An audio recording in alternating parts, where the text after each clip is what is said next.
As the liturgical year draws to a close, our eyes are invited upwards, onwards, inwards. Some years ago, when yet a student waiting to enter the monastic life, I received a letter from the novice master of La Trappe, which had been written under shock.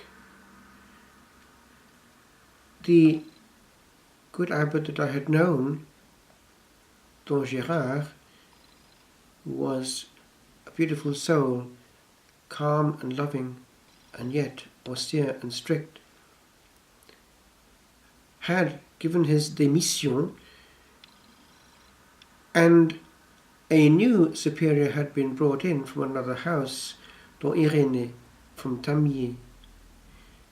And the novice master calmly said this: Le Seigneur est venu comme un voleur dans la nuit. The Lord has come as a thief in the night. After 3 weeks as superior, he failed to appear at vigils one night, and people wondered why. They went up to the dortoir and found him dead. These things can happen in the prime of life.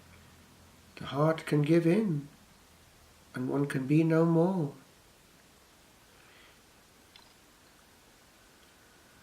Some years ago, while helping with the blessing of the houses in Italy, I happened to be blessing a garage where a man was working away.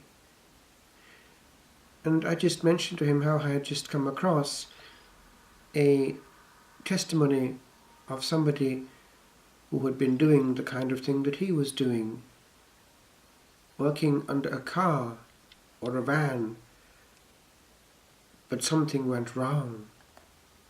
The jack gave in, and the whole weight of the big vehicle fell upon him, crushing him to, it would seem, death. And that was the point.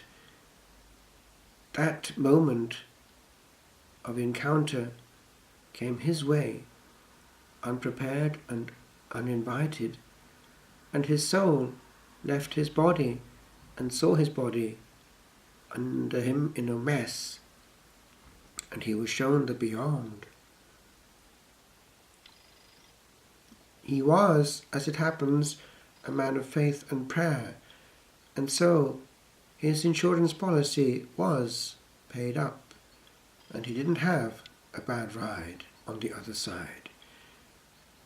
He was invited, however, to return, and he was to give his testimony.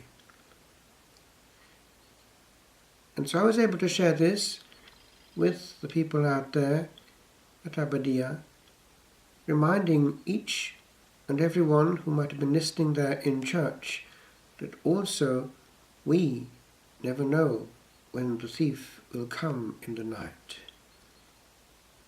The Gospel is full of this message.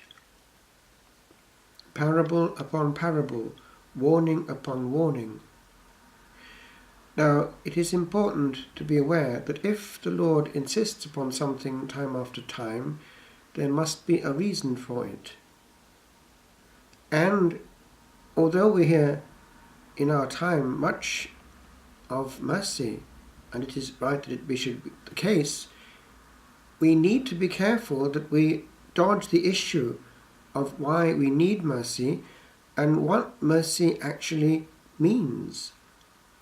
It means that there is a way of avoiding what precisely we are heading for. We are in a mess, and to divert mercy in a sense which gives us the right to expect glory automatically no matter what we have done is to abuse the teaching of the Lord and to take it completely out of context. The context of mercy is that we are in a mess, a cosmic mess, and should we land in that mess without having availed of the means of mercy, that mess is ours forever and ever. And so this is the warning that the Lord is giving us. And we need to be careful not to take away the whole thrust of the gospel in a misconceived notion of automatic glory.